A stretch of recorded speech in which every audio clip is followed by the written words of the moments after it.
Nottingham Forest versus Portsmouth in Barclays Women's Super League 2. The hosts in search of their first home points in the second tier. As for the visitors, a huge week for Pompey with a double to come against South Coast rivals Southampton in League and Cup. Let's have a look at the teams then. Carly Davies makes 2 changes to the Forest lineup. Getting the nod are Chloe Mustaki and Nahikari Garcia. Swedes Eberhard and Tuve Almqvist both drop out. Here's the Portsmouth team. 3 alterations to the 11 that started their defeat to Ipswich. In come Annie Wilding, Jemima Dahu and Ella Rutherford, with Greta Humphreys, Sophie Barker and Emma Jones, who was forced off early last time out, making way. It's Deanne Rose. Rose, can she produce some magic? Goes for glory, and it's another stop for Gray.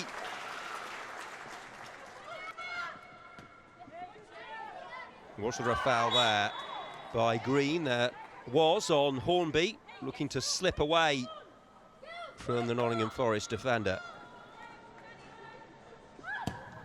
It is Rutherford who hoists it menacingly. It's a really good ball as well, the low header, and it's just wide of the post. Well, they're claiming maybe a handball or something, beating the ground in frustration there. Beauty of a ball in. She steered that magnificently, and Hannah Cohen feels she should have scored. Rogers aims to thread it through the eye of the needle. She's pricked by that needle though somewhat, and here come Portsmouth now. This is an opportunity for the visiting team, and it's steered into the corner. Really well struck, and it's Hornby. She was the scoring star in the win over Sheffield United. Their only success so far. Pompey wants another one. It's the perfect start here. Hornby was never going to miss. Hornby, the goal scorer in oceans of space, closed down by Stapleton. Hornby still going, and it's saved by the legs of Emily Batty. Follow-up shot deflected. Another excellent counter from the visitors.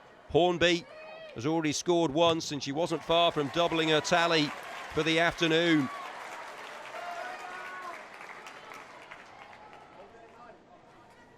Portsmouth's first corner from the left-hand side. Up they go again, and Cone forward from the back, away by the keeper, and then on the rebound, it's over the bar after a deflection. But they really are giving the Forest defence plenty of headaches here.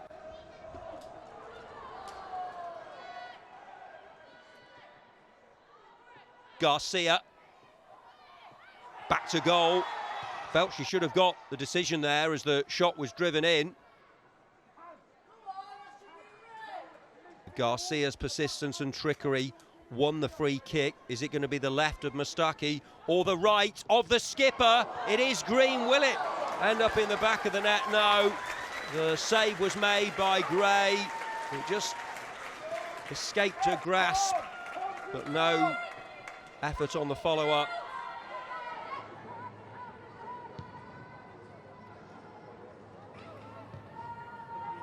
Here's Garcia, plays the pass. This could be the moment for Leah, who blazes high.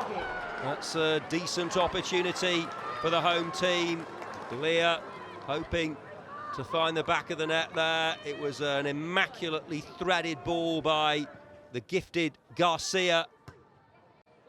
It's Forest who are getting into the rhythm. They've manufactured a few good situations. Here's Garcia. And now it's with Thomas for Deanne Rose, again stifled in her attacking intent. From the left wing, in it comes, oh, and it's in at the far post, and Nottingham Forest are level. What a ball that is from Leah, and a really good finish as well.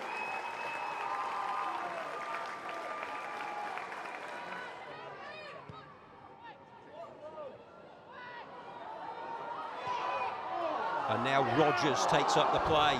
with the chip ball. Garcia on the turn for Nottingham Forest. Will it be over the line? Cone hooks it away just in the nick of time from under the bar.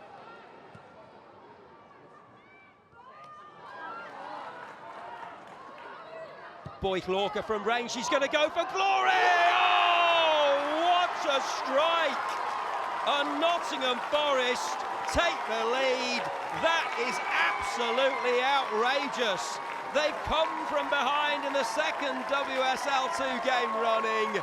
Take a bow, Chantal Boye-Hlorkah.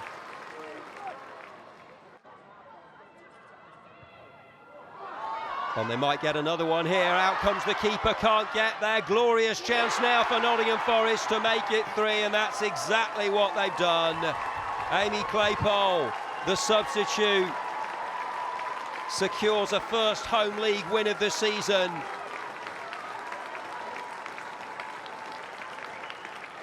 Boye-Hlorkah it was, who adorned this contest with a moment of great individualism, spotting the keeper off a line and hitting home.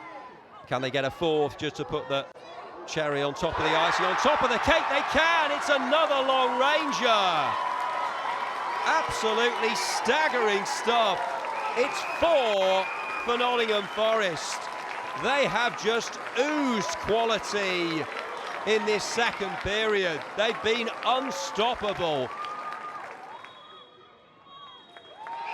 That's the final whistle. Job done for Nottingham Forest, racking up the goals. They fell behind to an early one from Meg Hornby, but it was sensational in the second half from Carly Davies' outfit. First of all, a header from Jessie Stapleton, then an absolute blockbuster of a goal from long range by Chantal Boye-Hlorkah, and 2 in injury time from the substitutes, Amy Claypole, and then another screamer, this time from Holly Olding, to make it 4-1. Carly, 4-1 victory. Give us your thoughts on your team's performance today. I was disappointed with the first half performance. I thought we were slow, sluggish, off the pace, reacted to a lot of things. And if you do that in this league, you'll concede goals, and that's what happened to us. But what we did do is respond very well from that moment. I thought then we dominated the ball after that, got the ball into some really good areas in the box, but we didn't have the bodies in there. So, listen, we spoke at half-time. The girls knew that the standards needed to be better, and we demand that of them. And that's what we did. And then they showed a wonderful response in the second half. I thought we were excellent. We dominated the ball. We had some great passages of play, patient in our final third, and we created some really wonderful moments and some great goals scored today for individuals. So really pleased for them, really pleased for the team, and really pleased with the response after the first half. You went behind. I think the equalizer kind of epitomised your performance, because Jessie Stapleton scored. She's gone at the other end and put in a saving tackle. And that was a catalyst, wasn't it, for the rest of the game? Yeah, and listen, these things can change momentum in games. And this is, I think, where the frustration lies in the first half is you have to be physical in this league. You have to win your duels. You have to want to be combative. You have to want to do the hard work and the hard yards. And that can be the difference between being on top in a game and being second best. And that was the disappointing part of the first half performance, I think. But as you say, second half, really great response from the team. That shows the character that we have in this group. Coming back to Jessie, she's a wonderful talent. We're really pleased to have her here. She's going from strength to strength. She's a rock at the back. You've seen that again today. And then the girls, they carried that momentum forward and made sure that we capitalised on the chances and killed the game off.